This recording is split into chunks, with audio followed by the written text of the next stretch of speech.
गर्म हवा चल रही थी।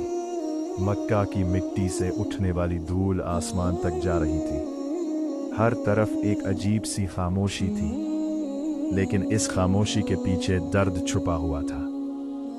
ये वो वक्त था जब अल्लाह के नबी सल्लल्लाहु अलैहि वसल्लम पर मुसीबत का सबसे सख्त दौर चल रहा था। उनके सबसे बड़े सहारा उनके चाचा अबू तालिब और उनकी प्यारी बीवी खदीजा रादियल्लाहु अन्हा दोनों इस दुनिया से रुखसत हो चुके थे। इस साल को आमुल हुज़न यानी गम का साल कहा जाता है। रसूलुल्लाह सल्लल्लाहु अलैहि वसल्लम अकेले हो गए थे। लोग उनकी बात नहीं सुनते थे, उन्हें सताया जाता था, उन पर पत्थर फेंके जाते थे, उनका मजाक बनाया जाता था। लेकिन फिर भी उनके दिल में सिर्फ एक ही चीज़ थी, मेरी उम्मत कैसे बच सकती है। एक दिन नबी सल्लल्लाहु अलैहि वसल्लम ने फैसला किया, मक्का वाले अगर नहीं सुनते, शायद ताइफ वाले सुन लें। ताइफ एक खूबसूरत शहर, पहाड़ों के बीच, ठंडी हवा, सब्ज बागीचे, उम्मीद की एक नई किरण। रसूलुल्लाह सल्लल्लाहु अलैहि वसल्लम ने अपने वफादार साथी ज़ैद बिन हारिथा रादियल्लाहु को साथ लिया और सफ़र शुरू किया। सफ़र आसान नहीं था, गर्मी, थकान, भूख, लेकिन उनके कदम रुकते नहीं थे, क्योंकि उनका मिशन दुनिया का सबसे बड़ा मिशन था, लोगों तक अल्लाह का पैगाम पहुंचाना। ताइफ पहुंचकर नबी अलैहिस्सलाम ने वहां के 3 बड़े सरदारों से मुलाकात की। उन्होंने उन्हें इस्लाम की दावत दी, प्यार से समझाया, रहमत के साथ बात की, लेकिन जवाब मजाक, ताना, बेइज्जती। उन्होंने कहा, अल्लाह को तुम्हारे सिवा कोई और नहीं मिला पैगंबर बनाने के लिए। ये अल्फाज तीर की तरह दिल में उतर गए, लेकिन नबी अलैहिस्सलाम ने सब्र किया। सिर्फ इतना ही नहीं, उन लोगों ने शहर के बदतमीज लोगों और बच्चों को उकसा दिया, और फिर नबी अलैहिस्सलाम पर पत्थर बरसाए गए। हर तरफ से पत्थर उनके जिस्म पर लग रहे थे, खून बहने लगा, उनके जूतों में खून भर गया। ज़ैद उन्हें बचाने की कोशिश करते रहे, लेकिन उन्हें भी चोट लगी। नबी अलैहिस्सलाम चल रहे थे, गिर रहे थे, फिर उठ रहे थे, फिर चल रहे थे। आखिरकार वो शहर से बाहर निकल गए। ढककर जख्मी हालत में नबी अलैहिस्सलाम एक बगीचे में रुक गए। ये बगीचा उतबा और शैबा का था।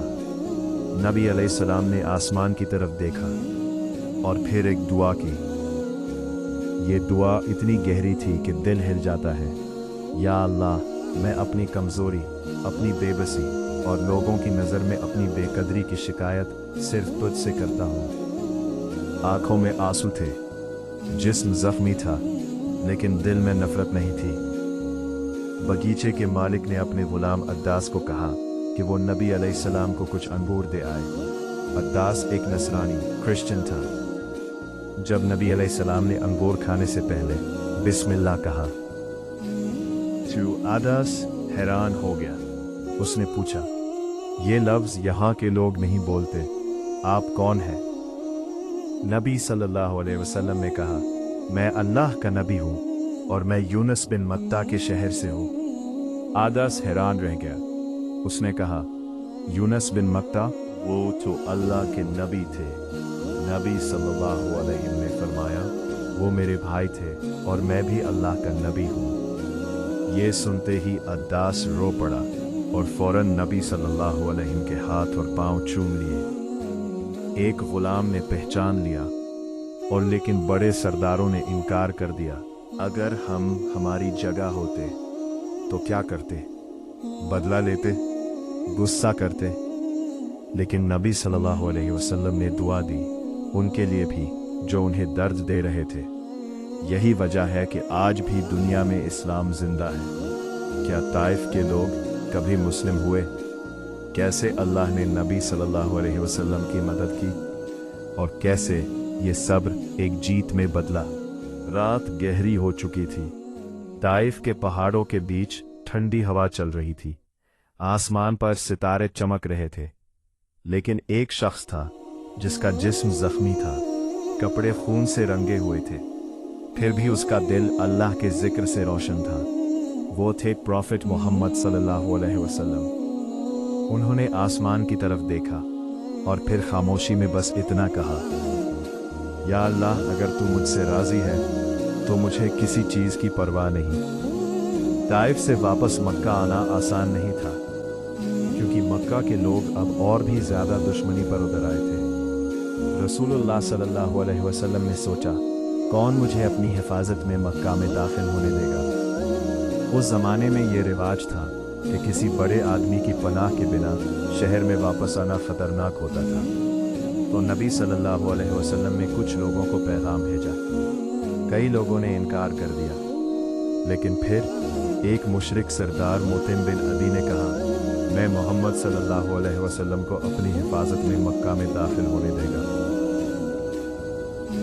हिफाजत में लेता हूँ। सुबह का वक्त था, सूरज निकल रहा था।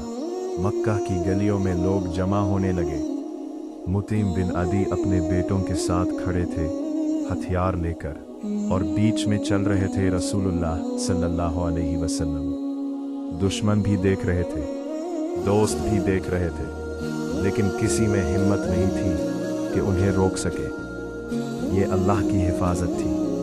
उस वक्त किसी को नहीं पता था कि ताइफ का ये सफ़र बेकार नहीं गया। ये सब्र एक बीज था जो कुछ सालों बाद फल देने वाला था।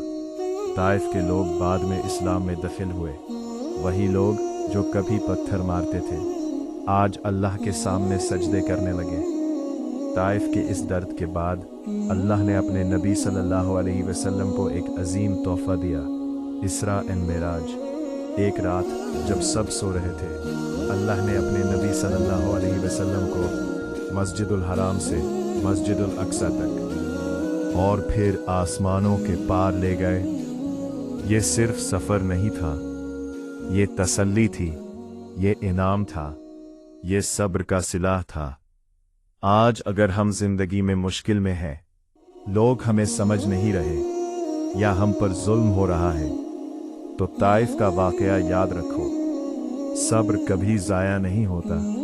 अल्लाह सब देख रहा होता है और हर दर्द के बाद आसानियां आती हैं। सोचो, एक नबी जिसे पत्थर मारे गए, खून निकला, बेइज्जती हुई, फिर भी वो कहता है, या अल्लाह, इन्हें हिदायत दे।